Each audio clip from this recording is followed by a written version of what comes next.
I'm absolutely stuck on this. I can barely name a YouTuber that didn't have like great financial success that didn't buy real estate for a little while before they back out and realize they don't like it. Have you bought your real estate yet? Have you made that financial mistake? You going to get into commercial real estate? Commercial? Fuck that, I don't know. I'm man. just saying something. You're renting places out. You going to buy a gas station like Quibblecop? Oh my God. Oh, I don't know how he did that. I don't even know the process. There's like, everyone seems to be doing it, and it's very hush hush because no one wants to be known as a landlord. You know, it's like that's a bad label to have. But I'm moving from here. I've been working on a house for a while. I'm renovating it currently, and it's actually moving along finally. So when I move from there, I get to make the choice of either sell this place, depending on how well I'm doing in like 5-6 months, or rent it if I'm doing good enough to just maintain having 2 houses. So I can be like scumbag landlord. It'd be great. You'll be a great landlord. Landlords are not inherently bad. I will be. Can I I've thought a lot about this landlord thing. Okay. And when's the last time you had a landlord, Woody? 1998 or something like that. So that's going to shift your thoughts on this, I think. I've had issues with mine. It's this big corporation, and that's worse than a person. I'd sue a person. I'd sue the inverse, but I'm listening. If there was some guy across town who was doing this shit to me and ignoring my requests, I'd sue him. We'd be in small claims court, then we'd be in civil court. Like I'd fuck him up. I'd make his life annoying. But it's this big corporation. So when you're like, hey, the water leak in my yard, I still have water, but just so you know, I won't be paying for any of the water that leaks out of this house, and the yard is going to be ruined. They allowed that to happen for almost 8 months. There was a crater in my yard, a koi pond essentially that looked like a bomb had fallen there and filled up with water for 8 months. It didn't smell, thank God, but it was just an eyesore. They didn't care because that much water leaking wasn't a big deal to them because they're a giant corporation, and the process of getting your claims escalated. There's no one who actually cares. It's all hourly paid employees. It's a nightmare. And then when my fucking AC went out a few years ago, again, huge nightmare. I was like, it's 80 degrees in the house, and they're like 88's an emergency. And I was like, you know what? Take it back. I hung up on that guy and called back and told him it was 88. So and if they'd asked for a picture, I had the blow dryer ready. Like I have 2 experiences. One, I rented this in an apartment complex. It was a big company like yours. I don't even know how many super big. And behind the washing machine, for clothes, it started to leak, like the hose went bad or something. And my apartment didn't have a ton of damage, but the apartment under mine, tremendous, right? The light fixtures were like buckets just holding water. The floors were ruined. The carpets needed to be replaced. Their personal belongings were damaged. It was just a stream of water that caused all this trouble while neither of us were home. So I returned to a slightly wet laundry area, and he returned to a ruined apartment. Cool. The people that needed to fix it weren't mad at me. They're hourly employees. They just do this every day. There was nothing personal about it. There were no problems. From my perspective, they replaced the hose. They toweled up the thing, and that was it. Like, it ended. I didn't have any problems. They didn't try to get my security deposit back or any of that nonsense. They're a giant company who didn't care. On the other hand, I rented a house from a dude. That dude lost his job. The house had a hole in the roof such that you could stick your arm to your shoulder outside that hole in the roof. You could see outside through the hole in the roof, and the water would come through this hole. It would drip down the walls, and it would soak Jackie and I's pillows like they were sponges. And we wake up in the morning with these pillows that weighed like 27 pounds. That's insane. And it was awful.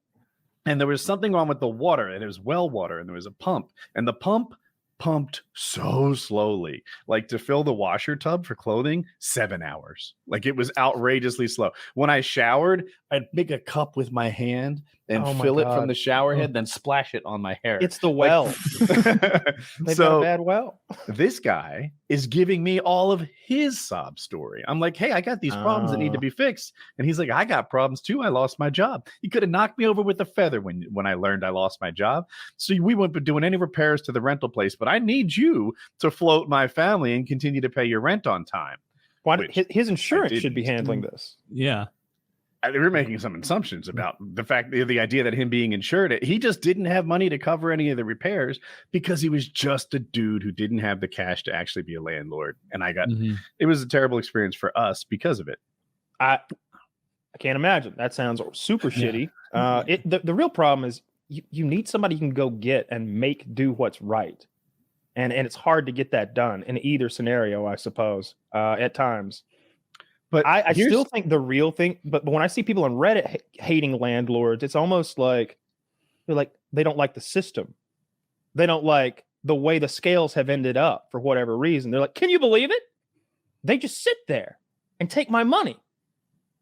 I'm the one working. I support a landlord. That's what I'm doing. And it's like, no.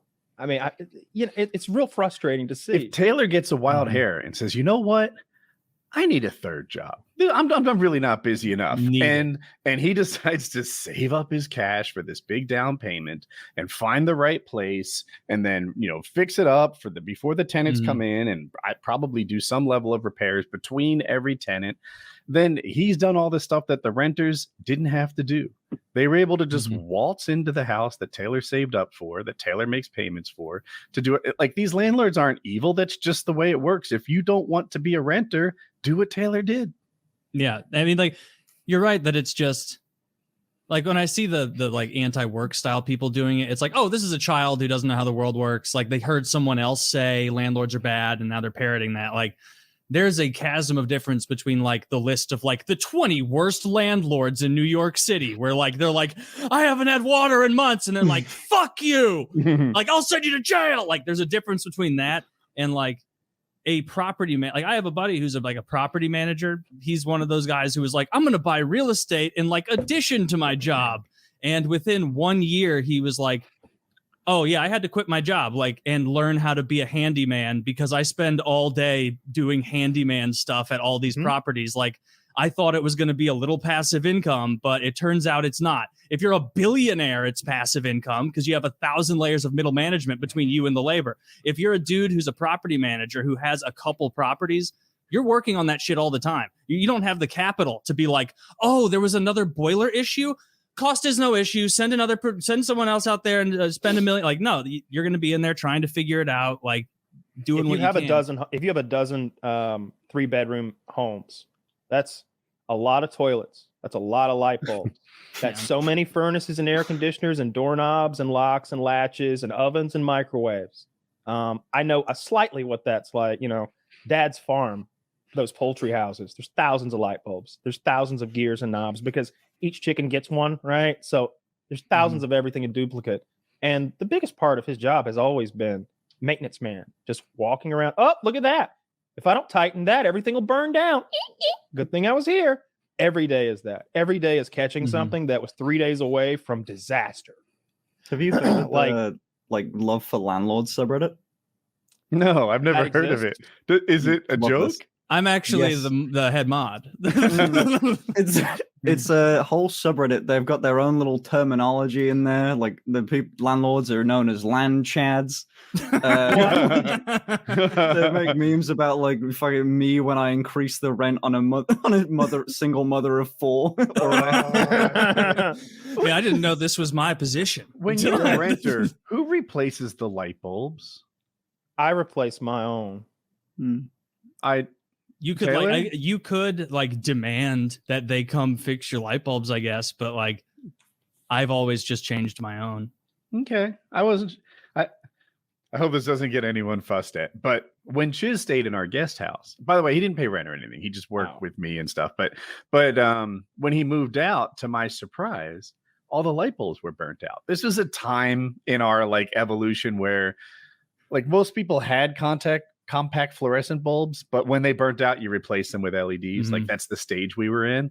And all these compact fluorescent bulbs had burnt out. And he was like, well, I was just sort of staying here. I'm not going to replace your light bulbs.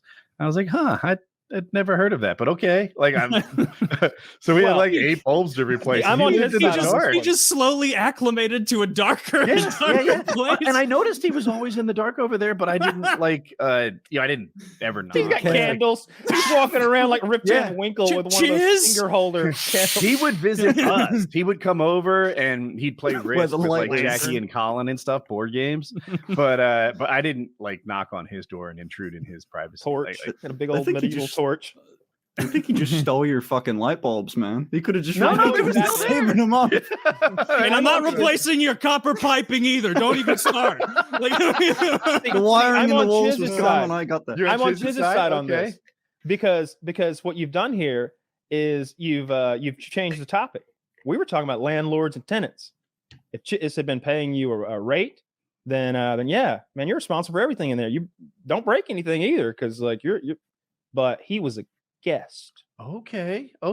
He was a guest. If Taylor comes and stays with me for whatever reason, you know, maybe if Taylor and I said, hey, you know what, let's do the Macho Men YouTube channel. You come stay with me for a month and we'll film working out here. I'll come stay with you for a month. We'll film there. And we made the Macho Men YouTube channel where we just do voices and we're not all that big. yeah. It's a good ass channel. Take this part out, Zach. And then you know, he's in my guest room and he's in my gym and he's burning light bulbs and I got that. I don't think that he should be going and like getting new light bulbs. So that, in my opinion, is what you and Chiz had going on. Right. Because I believe Chiz was there to film a little project. It's all about perspective. Yeah, I didn't look at it through that lens. I definitely see your point. Yeah, and there was never any ill will. It just struck me. Of course not. Either way, I'm sure he was like, you know what, I acclimated to the darkness. In the spirit of shitting on landlords, like I have had bad experiences with big companies. Like the place I lived before this, like 5 years ago in that apartment, I must have called a dozen times over the course of almost 2 years. Like, hey, I've got like an alarming amount of black mold in my back entryway. And like I stopped using my back entryway entirely. Like you could come from the parking lot behind my place that was fenced in, like up to my apartment, or you could walk around through Death Alley and come in through the front. And so I always like would walk through the, homeless alley just to get around. So I would take my chances with the homeless instead of the black mold. They just didn't care. They just couldn't care less. It's like, hey, like it's like I've done some Googling and the internet tells me like this is alarming. Like it shouldn't be a torso amount of mold in the top of like your torso amount, like from my neck down to my like waist and as wide, just a patch of black mold and like slowly spreading. Like I think I could smell it, and they never fixed it. It's like the fucking Stranger Things underworld or whatever it is. What's that called? Upside down world. The upside down. The upside down, I think. I knew it was something kind of had a cool way of saying it.